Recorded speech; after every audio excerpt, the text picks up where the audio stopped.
하나님께서 이번 3일간의 집회를 통해서 하나님의 백성 위에 복을 내려주실 줄로 믿습니다.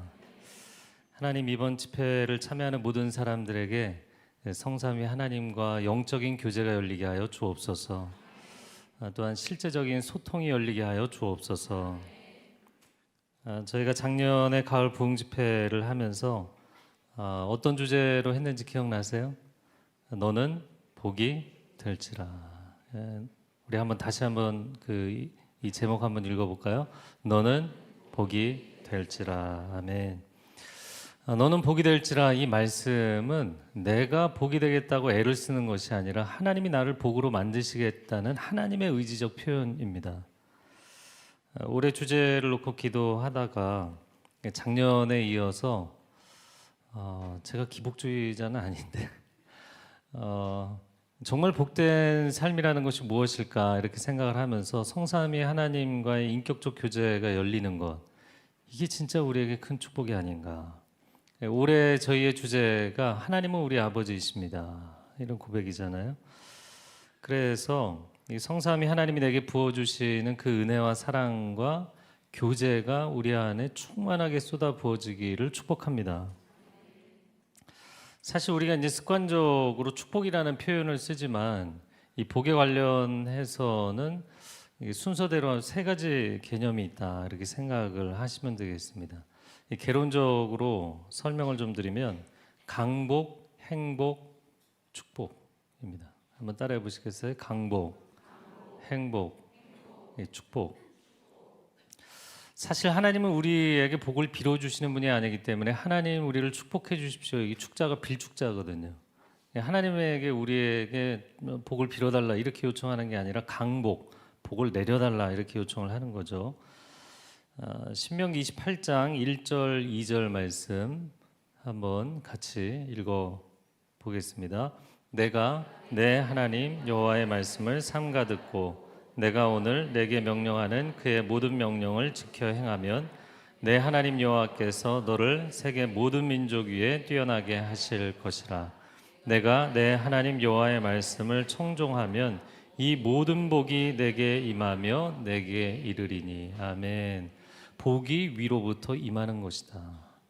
여러분, 복은 내가 스스로 만들어내는 것도 아니고 다른 사람에게 꼬아오는 것도 아니고 세상에서 찾아오는 것이 아니라 참된 복은 위로부터 하나님으로부터 임하는 것인 줄로 믿습니다.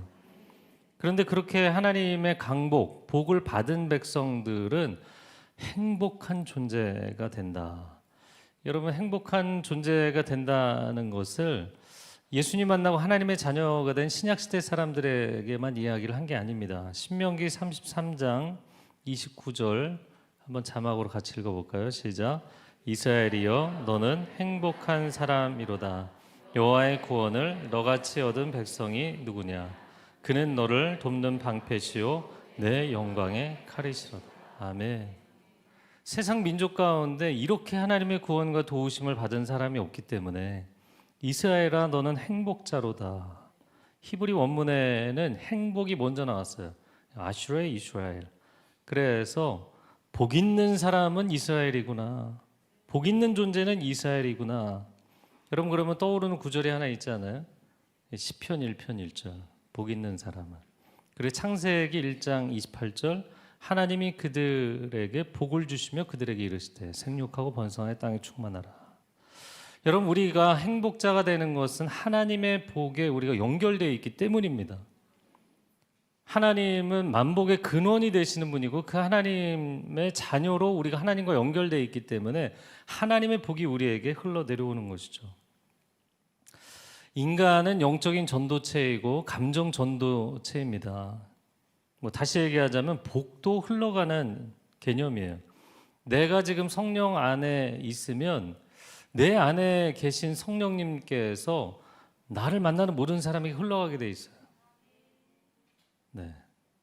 그래서 제가 전에 한번 굉장히 놀란 적이 있었는데, 그 뭐냐면 너무너무 방언을 받고 싶어하는 청년이 있었어요. 근데 이 청년이 계속 예배에 나와서 방언을 사모하는데 방언을 못 받는 거예요. 그러니까 그거를 저도 아니까 너무 안타까운 마음으로 보고 있었는데, 그 그 2박 3일 리더십 수련회에 와서도 방언을 못 받았어요. 그리고 나서 그 다음 첫 번째 화요 성령 집회 때 맨 앞줄에 앉았는데 그날따라 말씀이 사도행전 2장이었어요. 오순절 성령 강림. 목사가 믿음이 없어갖고 얘 오늘도 못 받으면 어떡하나 그런 생각을 하고 있는데 얘가 그날 받았어요. 할렐루야. 그날 방언을 받고 제가 그 다음 하고 싶은 얘기는 뭐냐면 자기를 전도해 준 친구, 아주 어린 시절 다니다가 오랜 방학을 했다가 다시 돌아온 청년이거든요. 근데 이 청년이 자기를 교회로 다시 인도해 준 친구한테 전화를 해서 나 방언 받았어. 그리고 막 기쁘게 얘기를 하니까 오 너무 좋겠다. 나는 방언 못 받았는데. 그리고 전화를 그렇게 끊었는데 한 30분쯤 지났는데 그 전화를 받았던 친구가 영적인 진동이 오는 거예요. 그리고 그에게도 방언이 임했어요.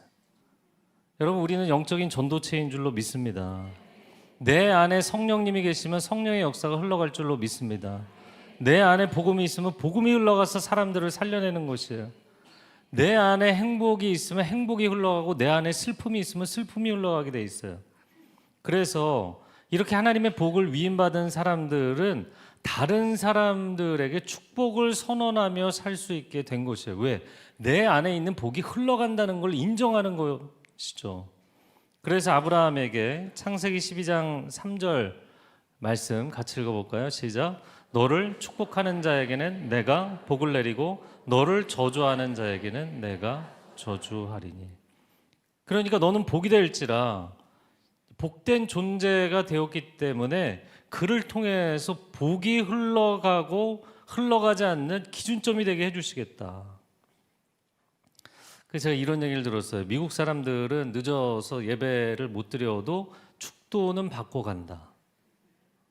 여러분 마지막 시간에만 오시라는 얘기는 아니지만 축도를 왜 받는가? 왜냐하면 부모에게 축복권이 있는 것처럼 이 교회 공동체, 하나님의 백성의 공동체의 목회자들에게 하나님께서 축복권을 주셨거든요. 우리가 사무엘상을 주일날 보고 있지만 하나님 앞에 불충한 제사장임에도 불구하고 엘리가 축복을 선언했을 때 그대로 이루어 주시잖아요. 그것은 그 사람의 어떠함이 아니라 그가 하나님의 이름으로 대언했기 때문에 하나님께서 책임감을 갖고 블레싱을 해주시는 거예요. 할렐루야. 자, 그래서 여러분이 생각하기를 내가 감히 누구를 축복하며 살겠나, 내 인생 건사하기도 힘든데, 그렇지 않습니다. 여러분 주님의 이름으로 축복하며 사시기를 바랍니다. 축복을 선언할 때 여러분을 통하여서 하나님의 복이 흘러가게 될 줄로 믿습니다. 복이 하나님으로부터 내게 임한 사람, 강복을 체험한 사람은 행복하고 행복한 사람이 비로소 다른 사람을 축복할 수 있는 권세가 생기는 거예요. 그래서 우리가 우리의 가족을 축복하고 우리의 이웃을 축복할 수 있는 것은 하나님이 나의 아버지이시기 때문에, 하나님이 내가 보게 되라고 명령하신 바로 그분이시기 때문이에요. 그래서 여러분 내가 축복 선언을 했는데 그대로 안 이루어지면 어떡하지? 내가 축복 선언을 했는데 오히려 그 사람이 왜 그러냐고 거절하면 어떡하지? 이런 거 걱정하실 필요가 없어요. 예수님이 그래서 제자들을 파송하시면서 이런 말씀하셨죠. 마태복음 10장 12절 13절 읽어보겠습니다. 시작. 또 그 집에 들어가면 평안하기를 빌라 그 집이 이에 합당하면 너희 빈 평안이 거기 임할 것이요 만일 합당하지 아니하면 그 평안이 너희에게 돌아올 것이니라. 아멘. 그래서 여러분의 평안의 선포, 축복의 선포를 거절당할까 봐 두려워할 필요가 없다. 그래서 이걸 딱 묵상하다 보니까 에너지 보존의 법칙이라는 게 있잖아요. 축복도 영적인 에너지거든요. 그래서 축복 보존의 법칙 같은 거예요. 말하자면 이 축복이 사라지지 않는다. 왜냐하면 이 축복이 단순히 내 언어적 표현이 아니라 내 안에 계신 복의 근원이신 그분의 존재로부터 나오는 것이잖아요. 그렇기 때문에 여러분이 복을 선언했을 때 그 복이 무효화되거나 사라지지 않는다. 심지어 그 사람이 거절할지라도 그 복이 그래서 오히려 당신에게 돌아오는 역사까지 일어날 것이다. 오늘 고린도후서 13장 13절 말씀, 여러분 우리가 이제 축도라고 부르는데 축복 기도의 줄임말입니다. 그래서 예배 제일 마지막에 보통 하는 거잖아요. 베네딕션이라고 하는데 베네딕션. 그래서 축복의 말이다, 복된 말이다. 오늘부터 3일간 이 축도로 부흥 집회 말씀을 나누고자 합니다. 자, 그런데 여기서 한 가지 우리가 조금 도입 부분에 생각할 내용은 삼위일체 하나님이 등장하시잖아요. 우리 주 예수 그리스도의 은혜와 하나님의 사랑과 성령의 교통하심이 너희 무리와 함께 있을지어다. 여러분, 삼위일체에 대해서 제가 간단하게 얘기를 하려고 합니다. 제가 이 부흥 집회여서 이 복잡한 얘기를 해야 될까 말까 이 고민을 많이 했어요. 그런데 오늘날 우리가 교리적으로 너무나 이 베이직한 게 갖춰져 있지를 못하다 보니까 너무나 많이 거짓된 것에 속고 있어서 좀 얘기를 할 필요가 있겠다. 자, 그런데 삼위일체 교리는 기독교 교리 중에서 가장 정점이자 가장 어려운 내용이에요. 그래서 5세기 교부였던 어거스틴은 뭐라고까지 이야기를 했냐면 삼위일체를 부정하는 사람은 구원을 잃을 위험에 처하지만 삼위일체를 내가 정확하게 이해하겠다 이런 사람은 지성을 잃을 위험에 처한다. 네, 저 혼자 재밌어하네요. 그럼 도대체 어거스틴 그럼 우리는 어떻게 하라는 얘기냐? 이거를 뭐 종합해서 그대로 한번 보여주시면 종합해서 얘기한다면 이해가 안 돼도 부정하지는 마라. 이해는 안 돼도 부정하지는 마라. 여러분, 삼위일체에 대해서 오해를 갖고 있는 분들이 많아요. 제가 예전에 1:1 교육을 하는데 어떤 분이 그러더라고요. 아무리 생각해도 예수님이 하나님이라고 저는 인정하기 힘듭니다. 예수님이 하나님의 아들이지 어떻게 예수님이 하나님이냐. 근데 예수님께서 요한복음에서 나와 아버지는 하나이니라 이렇게 말씀하셨잖아요. 여러분, 기독교를 그래서 이제 예수님을 하나님의 피조물이라고 여기기도 하고 하나님보다 아래 등급이라고 생각하는 사람들이 있어요. 그런데 그렇게 보는 종교가 있죠. 기독교하고 굉장히 비슷한 유일신론을 갖고 있는데 알라만 절대자로 믿는, 예수를 신성이 있다고 인정을 하면 그들은 이단시합니다. 그게 어떤 종교예요? 이슬람교죠. 이슬람교. 그래서 기독교를 일방적으로 카피했기 때문에 이슬람교는 절대신에 대한 개념은 있지만 예수님의 신성을 인정하지 않아요. 그래서 그들은 삼위일체론이 아니라 그냥 일신론이에요. 비인격적 일신론. 또 어떤 사람들은 쉽게 설명하겠다고 뭐 이런 설명을 하기도 해요. 클로버가 새 잎이 있지만 그 새 잎이 새 잎을 가진 한 식물이 아니냐. 뭐 그럴싸할 것 같잖아요. 그런데 클로버의 각 잎이 클로버는 아니잖아요. 여러분 이제 갈수록 헷갈립니다. 또 이렇게 설명하는 사람도 있어요. 이상주는 아버지이자 아들이자 남편이다. 그럴싸할 것 같잖아요. 그러나 그렇지 않죠. 여러분, 한 실존의 한 인격이잖아요. 네. 원 펄슨이란 말이에요. 저는 원 펄슨 세 가지 역할을 하는 거지. 여러분, 삼위일체란 그 삼위는 three person을 얘기하는 거예요. 여러분, 자아분열, 인격분열이 아니에요. 한 분 하나님이신데 세 인격이시라는 거예요. 그럼 왜 그럴 수 있는가? 우리가 믿는 하나님은 신명기 6장에 보면 유일하신 하나님이시니, 이스라엘아 너희 하나님은 유일하신 하나님이시니 너희 온 마음과 뜻과 힘을 다해 주 너희 하나님을 사랑하라. 한 분 하나님, 원갓. 그런데 three person인 것은 아버지께서 아들을 세상에 보내시잖아요. 그리고 아들이 아버지께 기도하시잖아요. 성령님이 아버지께 파송을 받으시잖아요. 그래서 명확한 three person이에요. 그래서 여러분 다 지금 이해를 여러분이 할 수 없다는 걸 제가 계속 설명하는 거예요. 다 이해가 안 될지라도 성경이 진리라고 여러분이 믿으신다면 이 삼위일체의 진리를 믿으시기 바랍니다. 삼위일체를 온전히 믿지 못하면 무슨 문제가 생기느냐? 난 잘 이해가 안 되는데 그거 꼭 믿어야 되냐? 이단들에게 걸리기가 십상이에요. 통일교 문선명은 자신이 재림주라고 주장을 했어요. 신천지 이만희는 자신을 진리의 성령이라고 주장했어요. 진리를 깨우쳐주는 성령, 보혜사 성령이다 이렇게 주장을 했다고요. 근데 수많은 사람이 그걸 믿잖아요.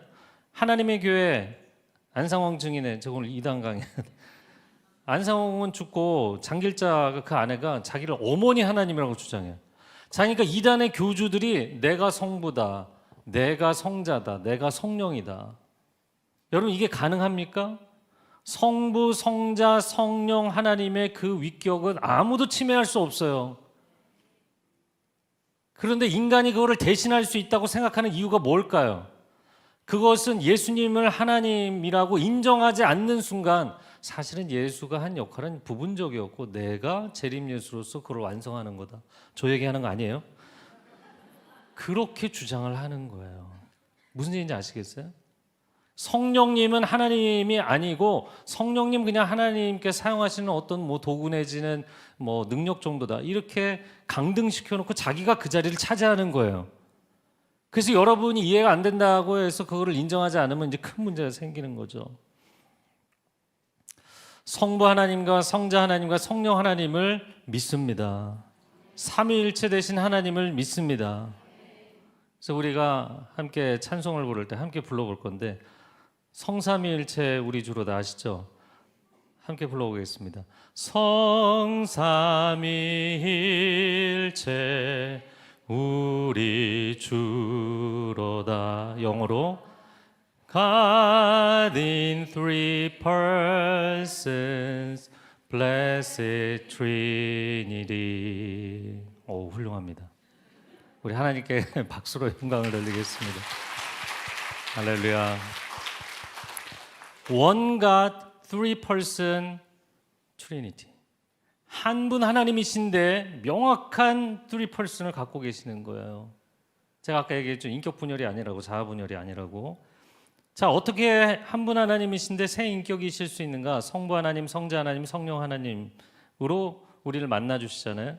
그런데 이것은 마치 뭐와 같으냐면 여러분이 이건 또 믿으시더라고요. 이것도 똑같이 믿을 수 없는 건데 예수 그리스도는 100% 하나님이시고 100% 사람이세요.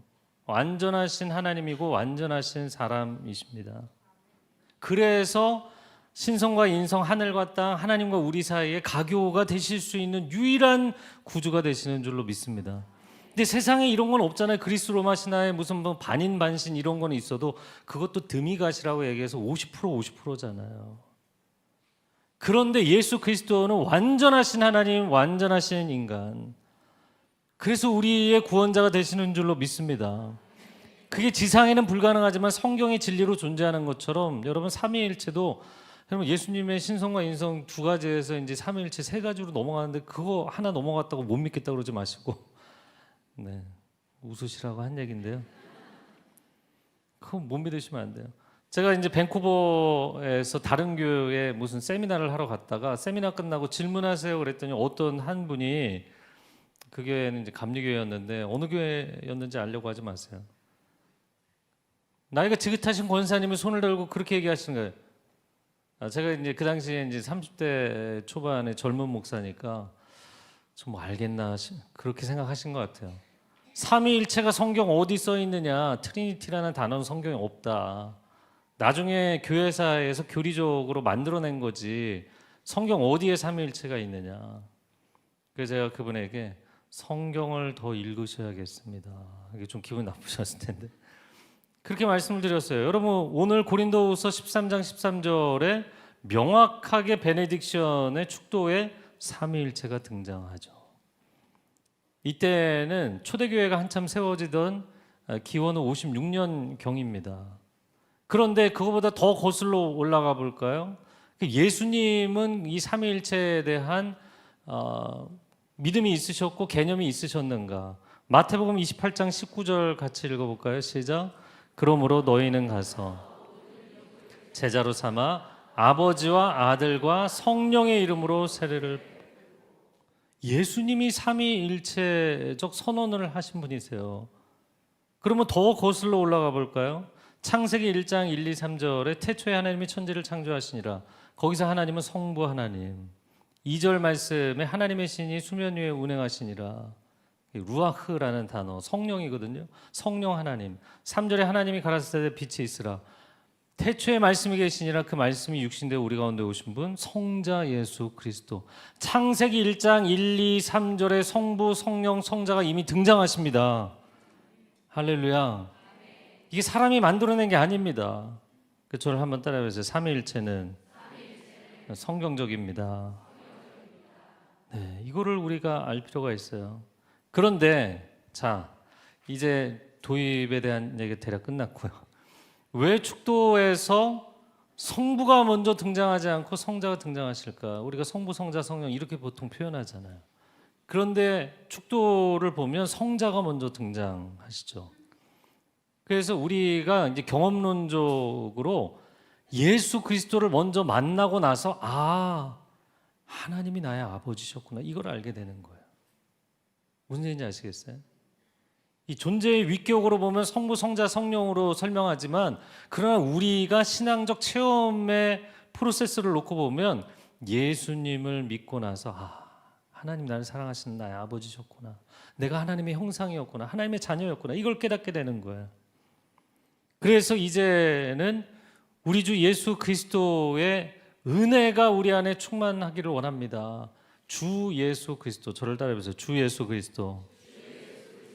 이 표현 자체가 그냥 신앙 고백이 된 거예요. 당신은 주님이십니다. 주님이시라는 이 고백은 구약 성경으로 얘기하면 여호와라는 뜻이에요. 벌써 예수 그리스도가 주님이시다라는 것은 예수님이 하나님이십니다라는 고백입니다.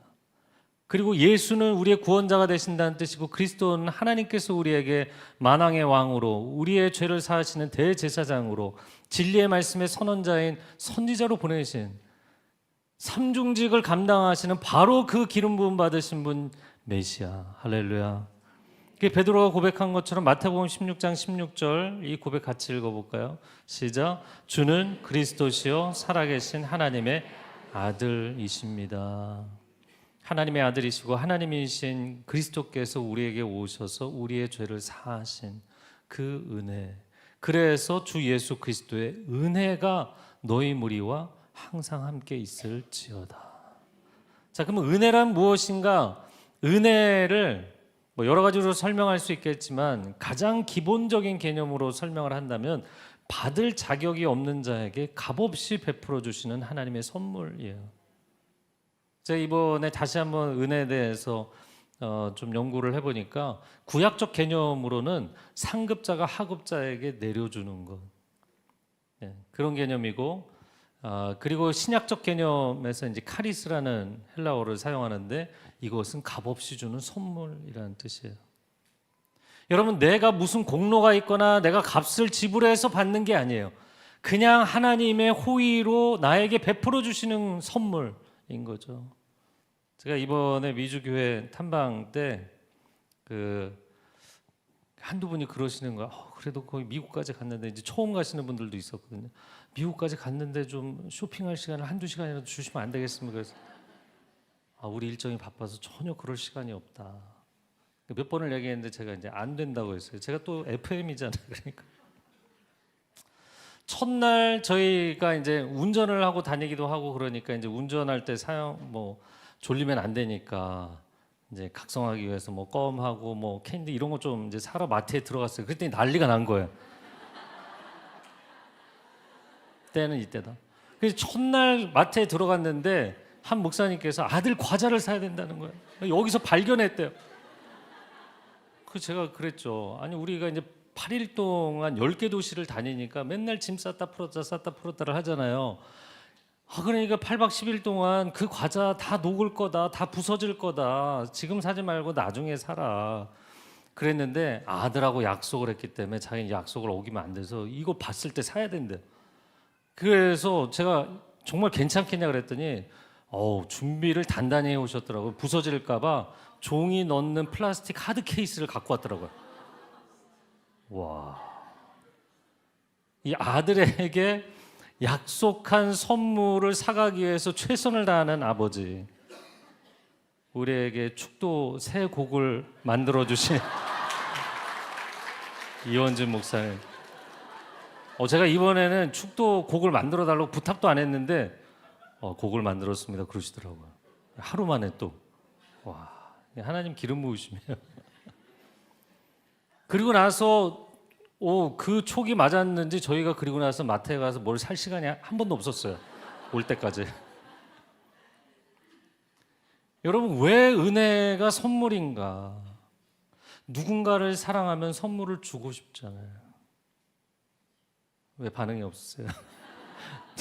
누군가를 사랑하면 선물을 주고 싶잖아요. 그 남녀의 심리 차이를 설명할 때 보통 이렇게 이야기를 합니다. 남자는 사랑하는 사람에게 선물을 줄 때 행복하고 여자는 선물을 받을 때 행복하다. 남자는 사랑하는 사람을 안아줄 때 행복하고 여자는 안길 때 행복하다. 그럼 순 남자 손해 아니냐 이렇게 생각하실지 모르겠어요. 형제님들, 손해가 아닙니다. 왜냐하면 그 사랑의 열심 때문에 더 열심히 일하게 되고 더 성실하게 살게 되고 더 온전한 삶이 되고 결국에 그 삶이 풍성한 삶이 되는 줄로 믿습니다. 왜 자매님들이 아멘을 하세요? 형제님들이 아멘을 하셔야죠. 형제님들은 가만히 있어요. 저를 한번 따라해 보세요. 하나님은 사랑이십니다. 제가 하나님의 사랑에 대해서는 내일 더 나누겠지만 여러분, 하나님은 기꺼이 선물을 주시는 분이에요. 왜? 우리가 달라고 요구하지 않아도 하나님께서 우리를 사랑하셔서 먼저 막 주고 싶어 하시는 거예요. 저를 한번 또 따라해 보세요. 하나님은 우리 아버지시라. 네, 아버지의 마음을 제가 이번에 느꼈다니까요. 마태복음 7장 9절에서 11절 같이 읽어보겠습니다. 시작. 너희 중에 누가 아들이 떡을 달라 하는데 돌을 주며 생선을 달라 하는데 뱀을 줄 사람이 있겠느냐. 너희가 악한 자라도 좋은 것으로 자식에게 줄 줄 알거든. 하물며 하늘에 계신 너희 아버지께서 구하는 자에게 좋은 것으로 주시지 않겠느냐. 아멘. 아멘. 그래서 하나님은 우리에게 선물을 주기를 기뻐하시는 분이다. 은혜를 주기를 기뻐하시는 분이다. 그럼 하나님께서 우리에게 주신 선물들이 무엇이 있는가? 천지 만물을 아름답게 창조하셔서 우리에게 선물로 안겨주셨잖아요. 그런데도 사람들이 하나님의 존재의 곁을 떠나니까 하나님이 진리의 말씀을 성경으로 기록해서 우리에게 하나님을 어필해 주시는 하나님의 자기 PR 책이잖아요. 이 성경책을 우리에게 주셨잖아요. 근데 이 말씀으로도 하나님 앞에 돌아오지를 않으니까 이 말씀을 가르치고 깨우치는 선지자들, 하나님의 사람들을 또 우리에게 선물로 보내주셨어요. 그리고 그것으로도 우리가 하나님 앞에 돌아오지 않으니까 우리의 삶의 모든 사건 사고들을 통해 역사의 섭리를 통해서 하나님이 내 곁에 계시다는 것을, 하나님은 우리를 포기하지 않으셨다는 것을, 하나님은 우리가 돌아오기를 원하신다는 것을 끊임없이 우리 앞에서 보여주시는, 하나님은 이 세상의 역사를 통해 하나님의 선물을 우리에게 계속 안겨주시는 하나님이신 줄로 믿습니다. 그런데 그 모든 하나님의 선물 공세에도 불구하고 우리가 하나님 아버지를 주목하지 않고 인정하지 않잖아요. 그러니까 아들을 이 땅에 보내셔서 십자가에서 생명을 내어주심으로 우리가 그분의 존재, 그분의 사랑을 인정하게 만드신 거죠. 그리고 죄의 늪에서 더 깊이 빠져가면서도 혼자 나오겠다고, 혼자 몸부림을 치고 허덕이면서 내 가족과도, 내가 사랑해서 평생을 사랑하겠다고 한 그 사람과도 맨날 싸우고 다투고 깨지고 망가지는, 이 한심하고 비참한 우리 인간의 존재를 죄와 사망으로부터, 저주와 절망으로부터 예수 그리스도께서 건져주신 줄로 믿습니다. 이것이 하나님의 최고의 은혜의 선물이 된 줄로 믿습니다. 그래서 우리의 구원은 하나님의 선물인 것이죠. 에베소서 2장 8절 말씀 같이 읽어보겠습니다. 시작. 너희는 그 은혜에 의하여 믿음으로 말미암아 구원을 받았으니 이것은 너희에게서 난 것이 아니요 하나님의 선물이라. 하나님의 선물이라. 은혜에 의하여, 은혜 자체가 선물이잖아요. 그래서 믿음으로 구원받는 것은 하나님의 은혜로 말미암은 것이고 하나님의 선물이다. 그래서 앞에도 뒤에도 하나님의 선물이라고 고백한 거예요. 제가 어제 저녁 보라통도 강의하면서도 잠시 나눴는데요. 저는 상당히 예민하게, 상당히 우울하게 태어났거든요. 왜 하나님 나를 이렇게 태어나게 하셨을까? 인생을 살아가면서 늘 불안감에 시달리고 늘 부적응감에 시달리고, 이 부적응감이라는 게 뭐냐면은 내가 어느 자리에 가도 이렇게 맞지가 않는 거예요. 여기에 가면 내가 맞을까?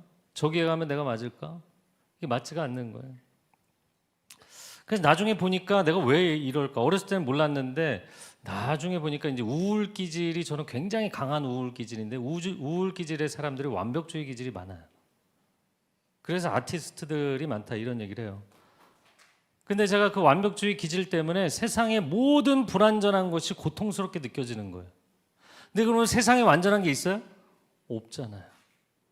세상 어디를 가도 다 불완전한 거예요. 다 부조리한 거예요. 그게 다 영혼의 고스란히 고통스럽게 느껴지는 거예요. 그런데 어느 날 보니까 내 자신이 가장 불완전하고 가장 망가져 있고 가장 마음에 안 드는 거예요. 그래서 저는 어렸을 때 집에 있으면 집을 뛰쳐나가고 싶고 일단 밖에 있으면 집에 가고 싶지 않고, 왜냐면 여기서도 적응이 안 되고 저기서도 적응이 안 되니까. 그럼 나는 어디를 가야 되지? 아, 그만 존재하면 되겠다. 이 존재의 마침표를 찍으면 되겠다. 이 죽고 싶은 생각밖에 없었어요. 근데 제가 중3 때 성경을 일독하다가 하나님의 말씀이 내 안에 차곡차곡 쌓여가면서 어느 한순간에, 창세기부터 쭉 계시록까지 읽어가는데 제가 7개월 만에 읽었거든요. 근데 말씀이 이렇게 쌓여가면서 에베소서 1장 2절, 하나님 아버지와 주 예수 그리스도로부터 은혜와 평강이 너희에게 있을지어다. 이 구절 다시 읽어볼까요? 하나님 아버지와 은혜와 평강이 너희에게 있을지어다. 제가 한번 막 우울한 생각, 이 죽음에 대한 묵상을 하면 4시간, 5시간씩 앉아서 넌 죽어야 돼, 넌 죽어야 돼, 끝내야 돼. 이 끝내는 것밖에 방법이 없잖아. 그 생각은 이제 정신적인 자학을 끊임없이 했거든요. 그러니까 얼마나 내면세가 황폐했겠어요. 그런데 이 말씀을 읽는데 평강이, Grace and peace, Grace and peace잖아요. 은혜와 평강이 하나님 아버지로부터, 하나님은 저 하늘 위에 계신데 하나님 아버지로부터 주 예수 그리스도로부터 내게 강물처럼 막 흘러내려오는 거예요. 이 파도처럼 밀려오더라고요. 그러더니 내 영혼을 완전히, 나의 존재를 뒤집어 엎는, 완전히 덮어버리시는 거대한 파도가 돼서 밀려오더라고요. 그러면서 몸이 떨리고 뜨거워지고 내 속에 있는 모든 구정물 같은 어두운 생각과 감정이 다 쏟아져 나오고, 할렐루야. 그리스도의 임재의 빛이 내 안에 거하게 되는 놀라운 체험을 하게 됐어요. 그래서 제가 성경을 읽다가 이 놀라운 체험을 하고 엄마한테 달려가서, 엄마, 내가 드디어 하나님 만났어.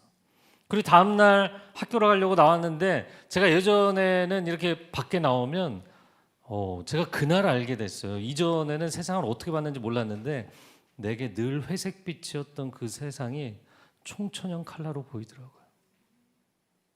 그때까지는 그냥 회색빛이었거든요. 여러분, 생명의 주 예수 그리스도께서 우리 가운데 거하시는 것이 가장 놀라운 은혜인 줄로 믿습니다. 저를 다시 한번 따라해 보세요. 은혜와 평강이 있을지어다. 아멘.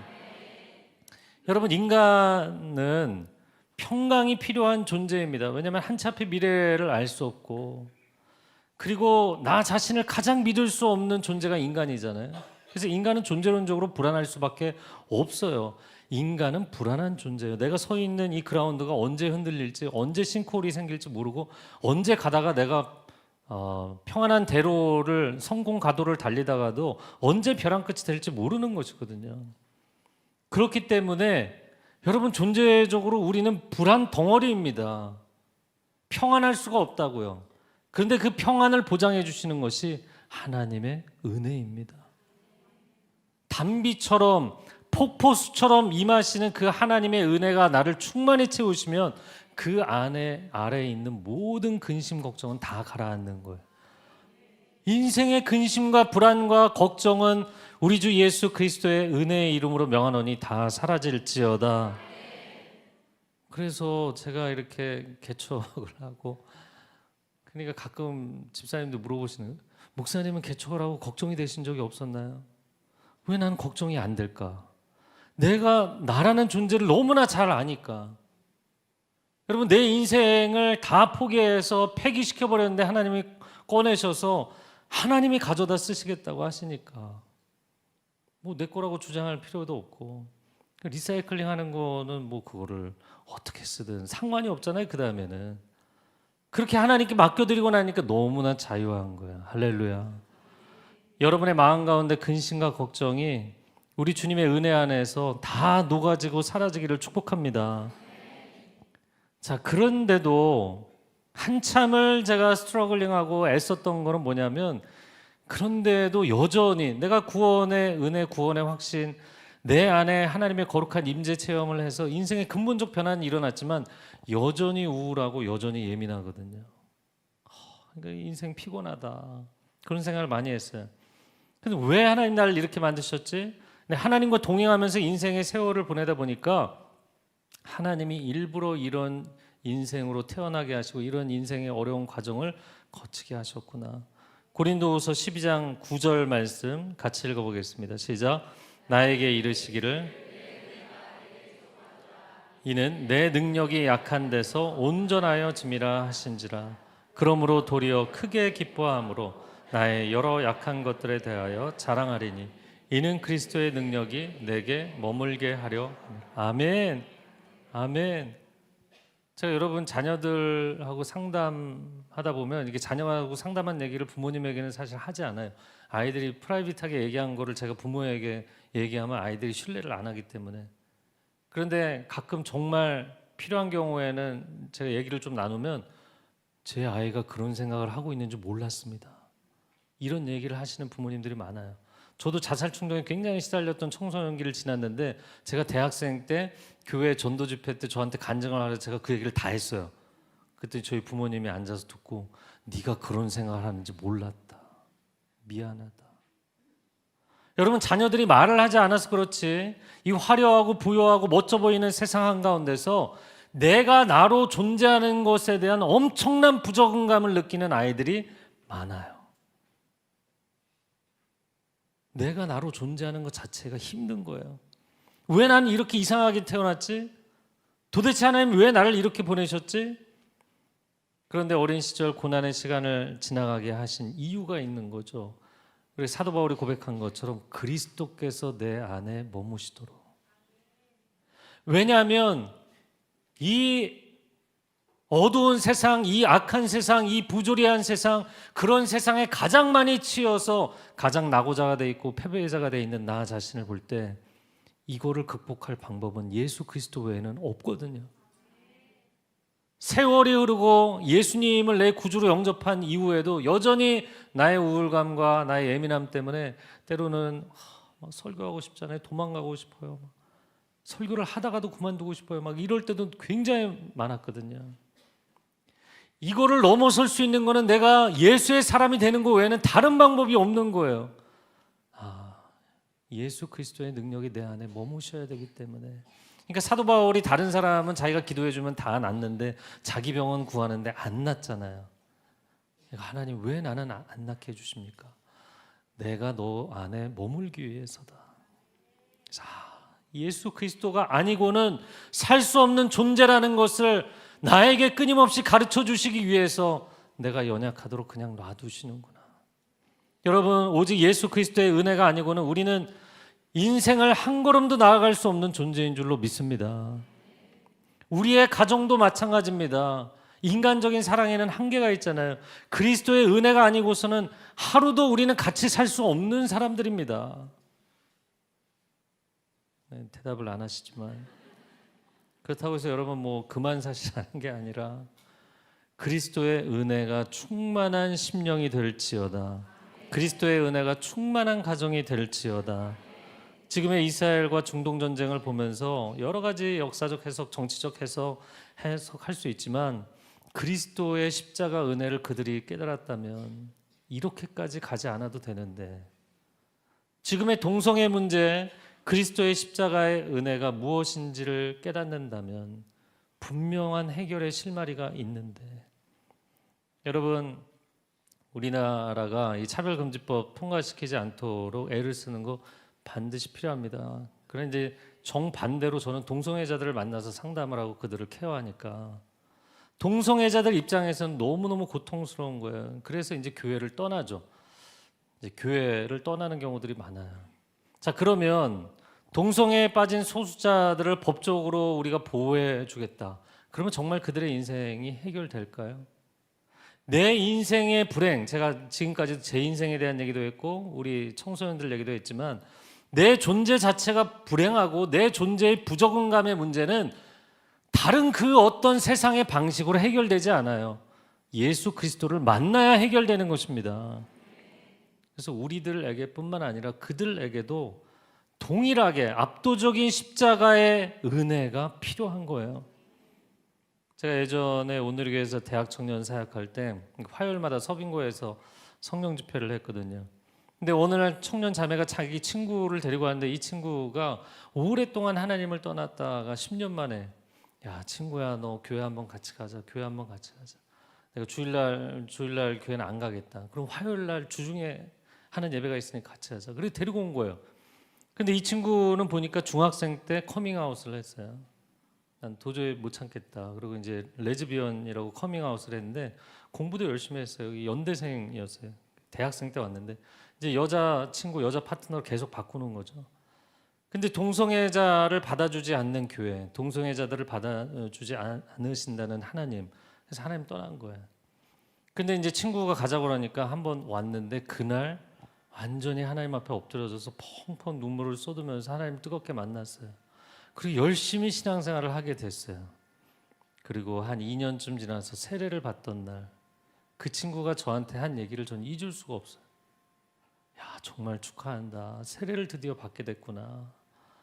어떻게 지내니? 어떻게 지내니? 그 한마디에 이제 그 친구는 무슨 얘기인지 알죠. 어떻게 지내니? 신앙과 그 동성애 사이에 스트러글이 있을 텐데 너 어떻게 지내니? 잘 지내니? 그런데 이 친구가 뭐라고 얘기한 줄 아세요? 목사님 걱정하지 마세요. 은혜가 충만하면 하나도 생각 안 납니다. 은혜가 충만하고 성령이 충만하면 하나도 유혹이 없습니다. 제가 깜짝 놀랐어요.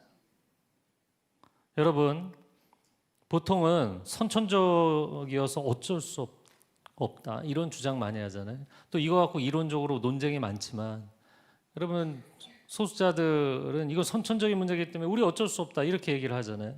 그래서 오히려 그들 편에 서주는 사람들이 차별하지 못하게 그들을 법적으로 지켜줘야 된다. 여러분 그러나 이 달콤한 소리에 속고 있다는 걸 알아야 돼요. 그래서 제가 이걸 열심히 묵상해봤어요. 저는 묵상하는 게 은사니까. 여러분 선천적이라면 다 그것을 인정해 주는 게 맞을까요? 그래서 인간이 선천적인 게 뭐가 있을까 이렇게 생각을 해보니까 인간이 뭐 연약한 사람, 어려운 사람 보면 긍휼의 마음도 선천적으로 있지만 무엇인가가 갖고 싶잖아요. 그러면 다른 사람 것을 빼앗아서라도 갖고 싶어요. 우리가 뭐 어린애들은 잠잘 때만 천사다 이렇게 얘기하잖아요. 애들이요 자기 장난감이 있는데 옆에 아이 장난감 뺏으려고요. 얼굴이 빨개지면서 일그러지면서 막 이거 싸우고 막 소리 지르고 이거 뺏으려고 난리가 납니다. 여러분 다른 사람이 미우면 선천적으로 우리 안에 어떤 마음이 있는 줄 아세요? 없애버리고 싶어요. 저 사라졌으면 좋겠어요. 그래서 어떤 사람들은 교회 왔는데 교회에서 원수를 만났어. 저 사람 사라졌으면 좋겠다. 여러분 그것이 가해 욕구, 살해 욕구. 여러분 인간 안에 선천적 욕구가 있으면 이걸 다 인정해 주는 게 맞을까요? 아니요. 그런데 왜 오늘날 사람들은 그것을 선천적으로 그렇게 태어났는데 어떻게 하라는 거냐 이렇게 얘기하면 다 인정해 줘야 된다고 생각하잖아요. 그것은 유물론적 관점 때문이에요. 인간을 물질 덩어리, 욕구 덩어리로 보기 때문이에요. 그 안에 영혼, 그 안에 도덕성, 윤리성 이게 존재한다고 보지 않기 때문이에요. 그래서 그 존재, 욕구를 인정해 주는 것이 그 사람의 존엄성을 인정하는 것이라고 생각하는 거예요. 아닙니다. 저와 여러분은 존귀한 하나님의 형상인 줄로 믿습니다. 여러분과 여러분의 자녀는 존귀한 하나님의 형상인 줄로 믿습니다. 영국의 신무신론자의 기수인 리처드 도킨스가 얘기한 것처럼 인간은 DNA에 따라 춤을 춘다. DNA가 화학적으로 생물화학적으로 우리를 움직이는 대로 우리는 그냥 움직이는 인형놀이를 하고 있을 뿐이다. 이렇게 얘기해요. 여러분 그게 인생인가요? 우리를 인간으로서 존엄하게 만들어주는 것은 타고난 욕구를 인정해 주는 것이 아니라 우리가 하나님의 형상이라는 걸 인정해 주는 것이에요. 그래서 여러분 하나님이 왜 망가진 우리를 포기하지 못하실까? 우리가 하나님의 형상, 하나님의 자녀이기 때문인 줄로 믿습니다. 결국에 하나님은 선물 공세의 마지막 끝에 자기 자신을 내어주신 거잖아요. 바로 그것이 아들 예수 그리스도의 생명을 내어주신 거예요. 그러니까 이제 하나님은 우리에게 주실 수 있는 선물의 마지막 카드를 다 꺼내셨잖아요. 그러니까 하나님이 안 주실 게 없는 거예요. 뭘 안 주시겠느냐. 아들까지 주셨는데. 로마서 8장 32절 개역 개정은 표현이 바뀌어서 제가 개역 한글로 써봤어요. 같이 읽어볼까요? 자기 아들을 아끼지 아니하시고 우리 모든 사람을 내어주시니가 어찌 그 아들과 함께 모든 것을 우리에게 은사로 주지 아니하시겠느냐. 할렐루야. 네. 그러므로 여러분 은혜는 구하는 것이 아니라 어떻게 하는 것이다? 기억하는 것이다. 십자가에서 당신 자신까지 내어주신 그 은혜의 선물을 주신 분, 그분이 나의 주님이시라는 걸 기억하는 것. 그러면 나머지는 그냥 여러분 백화점에서 정말 비싼 거 사잖아요. 그러면 나머지는 사은품으로 그냥 따라오는 것들이에요. 그래서 여러분이 매일 기도하면서 이거 혹시 안 주실까 봐 걱정하고 또 걱정하면서 매달리는 거, 야 그건 다 사은품이야. 예수 그리스도 in the name of Jesus, 예수님의 이름으로 기도하면 예수 그리스도를 선물로 주신 하나님은 이 모든 것을 우리에게 주실 줄로 믿습니다. 제가 서빙고에서 사역할 때 조금 추우세요? 추우신 분들은 뭐 조금 에어컨을 꺼야 될지 모르겠어요. 더우세요? 네, 잘 모르겠어요. 그럼 주님의 임재 가운데 계신 것 같아요. 제가 서빙고에서 사역할 때 제가 이거 전에도 한 말씀인데 어떤 집사님이 전도할 분이 있다고 자기 아파트 위에 사시는 분인데 네 그러면 데리고 오세요. 교회 카페에서 만났어요. 근데 셋이 이렇게 딱 앉았는데 앉자마자 이 아주머니께서 눈도 부리부리 하신 분이 막 그냥 교회 욕을 하고 목사들 욕을 하는 거예요. 그러니까 이제 초대한 집사님이 이 목사님 그런 분 아니라고 막 말리시는데 저는 이 집사님이 좀 잠잠히 있었으면 좋겠는 거예요. 얘기를 막 한참 쏟아놓더라고요. 그래도 뭐 1시간 내내 하겠어요. 그래서 가만히 있었죠. 그랬더니 한 10여 분 하시고 멈추셨어요. 그래서 제가 교회를 대표해서 사과드리겠습니다. 교회들이 문제가 많고 목사들이 사고를 많이 쳤습니다. 그랬더니 더 이상 싸울 의지가 안 생기잖아요. 그래서 이분이 저와 일주일에 한 번씩 만나서 성경 공부를 하게 됐어요. 근데 이분이 왜 이제 어려운 상황이었냐면, 여러분 누군지 알려고 하지 마세요. 남편이 검사였는데 그런데 그 유흥가의 검은 돈을 추적해 가다가 보니까 자기 윗선하고 연결이 돼 있는 거예요, 검찰. 그래서 오히려 이 말단 검사가 모든 걸 뒤집어 쓰고 오히려 이 사람이 이제 감옥에 가게 됩니다. 그러니까 너무너무 괴로운, 그 집안은 이제 또 불교 집안이어서 이 자매님이 이 집사님 볼 때는 이 인생의 코너에 몰려있는 이 사람을 건져야겠다. 그리고 데려오신 거예요. 그래서 이분하고 이제 성경 공부를 하면서 남편을 면회할 수 있는 시간이 있다고 해서 같이 갔어요. 교도소에서 잠시 이제 만날 수 있는 자리에 이제 만났는데 이분이 나왔는데 분명히 불교 집안 백그라운드라고 했는데 목사님 제가 여기서 성경을 읽고 하나님을 만나고 있습니다. 할렐루야. 그래서 어떻게 되신 거냐 그랬더니 여기 제 옆칸에 신실하신 장로님이 계셔서 신실한 장로님이 왜 거기 계시지? 그 장로님은 어떻게 오시게 됐냐 그랬더니 여러분 이게 사업하다가 부도 나고 이런 경제사범으로 이제 오신 분이었어요. 그래서 그분이 성경을 주셔갖고 성경을 읽는데 나는 지금 요셉이 고난을 당하고 있대요. 그러니 감옥 안에서 억울하게 당하고 있다. 나는 이제 하나님이 이 고난을 끝내실 때 사명자로 살겠다. 그 저는 너무 감동을 받아서 나오는데 이 와이프는 아직 하나님 만난 사람이 아니거든요. 그러니까 나오면서 이런 미친 그러면서 육두문자를 하더라고요, 막. 그리고서 제가 매주 성경 공부를 하는데 하루는 막 성질이 나서 이런 얘기를 하는 거예요. 이분이 이제 예배 계속 참석을 하면서 어떻게든 하나님께 뭐 매달려 보려고 하는데 딱 예배에 들어가 보니까 사람들이 막 다 손을 들고 막 눈물 흘리고 이러고 있거든요. 어느 날 저한테 그러시는 거예요. 아니 하나님의 아들이 자기를 위해서 뭐 죽었다고 손 들고 눈물 흘리고 난리들을 치는데 꼴불견이라고. 그러면서 딱 한마디를 하시는데 충격이었어요. 하나님의 아들이 그 정도는 해야지. 하나님의 아들이 인류를 구원하는데 그 정도도 안 해? 제가 이렇게 생각해봤는데 맞는 얘기예요, 틀린 얘기예요. 뭐라고 반박을 할 말이 없어요. 그렇지, 그 정도는 하셔야지. 그래서 제가 이제 앉아서 성령님께 뭐라고 이야기를 해야 이분이 알아들을까요?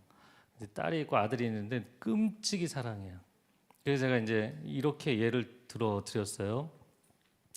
만약에 자매님에게 10명의 자녀가 있는데 인질범이 10명을 잡고 그리고는 나한테 연락이 와갖고 돈도 필요 없고 부동산도 필요 없고 아무것도 필요 없다. 당신의 생명을 내놓으면 10명을 살려주겠다. 어떻게 하시겠습니까? 이분이 뭐 그냥 굉장히 성격이 화끈하신 분이잖아요. 당연히 자기는 자기 생명을 내놓을 수 있다. 그래서 제가 그 다음에 이제 물어봤죠. 만약에 자녀가 10명이 아니고 딱 1명이라면 1명이기 때문에 아까워서 자기 목숨을 못 내놓겠습니까? 이분이 그냥 대답도 안 하고 깨달은 거예요. 전 세계 79억 명의 사람들, 이렇게 큰 프로젝트인데 그 정도 하셔야지가 아니라 나 한 사람을 위해서도 예수님은 십자가를 지시고 죽으시는 분이구나. 자식을 위해서 생명을 바칠 수 있는 부모의 마음은 숫자의 문제가 아니구나. 그래서 그날 영접 기도를 하셨어요. 나를 위해 죽으셨군요. 나를 위해 죽으셨군요. 제가 그걸 몰랐군요. 영접 기도를 따라서 하셨어요. 너무나 감격적으로 제가 오히려 감격을 받았고 막 눈물이 글썽거리는데 그러고서 눈을 떴더니 이분이 그 큰 눈으로 저를 쳐다보시면서 그러나 내가 나를 전도한 그 김집사처럼 미쳐서 신앙생활 하진 않겠다. 그리고 저는 이제 밴쿠버 가서 사역을 했는데 1년에 한 2차례 한국에 컨퍼런스 있으면 나왔거든요. 근데 와보니까 미쳐 있더라고요. 새벽 예배 매일 나오고 무슨 뭐 OMC 큰 집회 있으면 여기 스카프하고 섬기고 있고 그러고 계시더라고요. 여러분, 예수 그리스도께서 온 인류를 위해서가 아니라 나를 위해서 십자가를 지셨습니다. 이제 거의 끝나가고 있어요. 저희 작은 형이 누군지 알려고 하지 마세요. 매우 검소한 분이고 본인 돈은 굉장히 아끼고 관대한 분이에요. 그래서 후배들이 모임을 할 때 물주가 필요하면 전화를 하는. 그래서 선교지에도 굉장히 교회를 많이 세운 분이세요. 근데 어느 날 저한테 이렇게 저를 보더니 그런 상준아, 넌 돈이 귀한 줄 몰라. 네? 아니 형 나도 그래 나름 아껴 쓰는데. 그때 저희 형이 자기 가계부를 보여주더라고요. 저희 형이 이제 대학 경제학과 나와서 대학 졸업하자마자 은행에 입사를 했는데 은행에 오가는 교통비와 또 은행에서 주는 뭐 식사에 대한 식대 요거 빼고 한 달 동안 사용한 돈을 딱 써놨는데 보니까 1980원을 썼어요. 진짜 안 써요. 그리고 의미 있는 일들을 많이 해요. 저한테 이렇게 물어보더라고요. 너 주머니에서 돈 1,000원이 나갈 때 돈이 나간다는 느낌이 있네요. 느낌 없지. 그러니까 너는 개념이 없는 거다. 넌 돈이 나간다는 느낌이 없지. 나는 100원이 나가도 10원이 나가도 돈이 나간다는 느낌이 있다. 이 얘기를 하더라고요. 제가 그 가치에 대한 이야기를 하려는 건데요. 여러분 아이스크림을 먹을 때 돈 1,000원을 내면 아이스크림과 돈 1,000원 중에 어떤 게 더 가치 있다는 뜻인가요? 답을 바로 보여주면 어떡해. 아이스크림이 더 가치가 있거나 아니면은 동등한 가치이거나. 적어도 동등한 가치이거나 아이스크림이 더 가치가 있어야 1,000원을 내놓는 거잖아요. 만약에 1,000원이 더 가치 있다고 생각하면 그 아이스크림을 사 먹지 않는 거죠. 아니면 먹으면서도 억울하든지. 그런데 동등한 가치이거나 더 가치 있다고 여기기 때문에 주저함 없이 1,000원을 내고 아이스크림을 사 먹는 거란 말이에요. 여러분 이게 저울의 원리잖아요. 양쪽에 올려놓으면 어느 쪽이 더 무겁게 가치가 있느냐, 어떤 게 더 밸류어블하냐, 어떤 게 더 가치가 있느냐. 그런데 십자가라는 저울 위에는 죄인 이상준을 올려놓고 하나님의 아들 예수 그리스도께서 올라가셨는데 어느 쪽으로 기우는 거예요? 여러분 이 망가진 죄인 쪽으로 기우는 거예요. 어떻게 죄가 없으시고 흠이 없으시고 영원토록 거룩하신 그 하나님의 아들 예수 그리스도가 나보다 무가치해질 수가 있어요. 이 공식은 성립이 될 수가 없는 거예요. 이해가 안 되는 공식인 거예요. 그런데 예수님이 십자가를 지셨다는 것은 나를 더 가치 있게 여기셨다는 거예요. 어떻게 이렇게 죄로 망가져서 찌들고 더러워진 나를 가치 있게 여기시는가? 그리고 그런 나를 건지셔서 아름다운 신부로 삼으시겠대요. 그래서 계시록에 보면 새 예루살렘 성이 임하는데 신부가 신랑을 위해 단장한 것 같더라. 그래서 우리 모두가 다 신부가 된다는 얘기예요. 제가 30대 때부터 결혼식 주례를 많이 했습니다. 30대 때 40대 초반 때까지 수백 상 주례를 많이 했는데 결혼식장 가면 억울한 게 많았어요. 제가 주례자입니다 그러고 양가 부모님한테 인사하면 저를 위아래로 이렇게 훑어보는 거예요. 지금은 연세가 들어 보이지만 그 당시에는 이 주례자가 맞아 이렇게 쳐다보더라고요. 그래서 제가 그 예식장 도우미들이 있잖아요. 도우미한테 제가 주례자입니다. 그럼 어디는 진짜 저를 훑어보더니 코사지를 줘야 되는데 안 주는 거예요. 안 주고 가버리더라고요. 그러나 제가 결혼식장에서 가장 마음이 불편한 때는 언제냐면 사람들이 뒤에서 수군거리면서 야 신랑이 아깝다, 신부가 아깝다 그런 말하는 사람들 다 쫓아내고 싶어요. 여러분 내 평생을 던질 만큼 그 사람이 가치가 있다고 생각해서 이 결단을 하는 건데 재 뿌리는 소리를 하는 거잖아요. 야 좋은 사람들끼리 만났다 이렇게 얘기를 해야지. 여러분 배경이 중요합니까? 집안의 백그라운드, 그 사람의 학력, 그 사람의 재력 이런 거 아무 상관없어요. 그 사람이 나와 동일한 가치이거나 나보다 더 가치 있다고 생각하기 때문에 내 인생을 던지는 거거든요. 그게 결혼의 자리잖아요. 그래서 제가 이렇게 묵상을 해보니까 예수님이 우리를 위해서 십자가를 지시고자 이 땅에 내려오시려고 할 때 천상에서도 웅성거렸을 것 같아요. 천사들이 야 성자께서 저런 말도 안 되는 인간을 신부로 맞이하시기 위해서 십자가를 지시네. 정말? 진짜? 로마서 5장에 예수님이 십자가를 지신 것에 대해서 이렇게 얘기합니다. 6절, 8절, 10절에 점층적으로 얘기하는 거예요.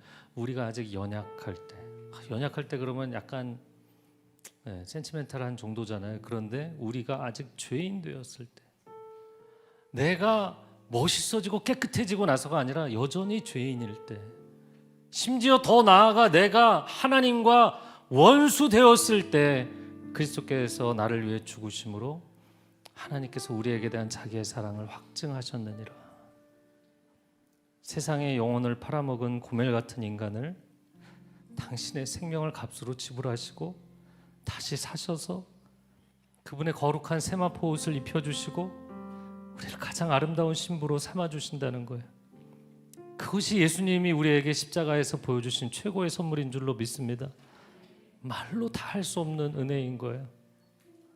그 주님께서 하나님 보좌 우편에서 우리를 위해서 지금도 중보기도를 하고 계신다는 거예요. 하나님 성부여, 내가 이 죄인들을 위해서 내 생명까지 내어드리지 않았습니까? 이들을 받아주십시오. 하나님의 사랑스러운 아들, 딸로 받아주십시오. 이 시간 함께 기도하겠습니다.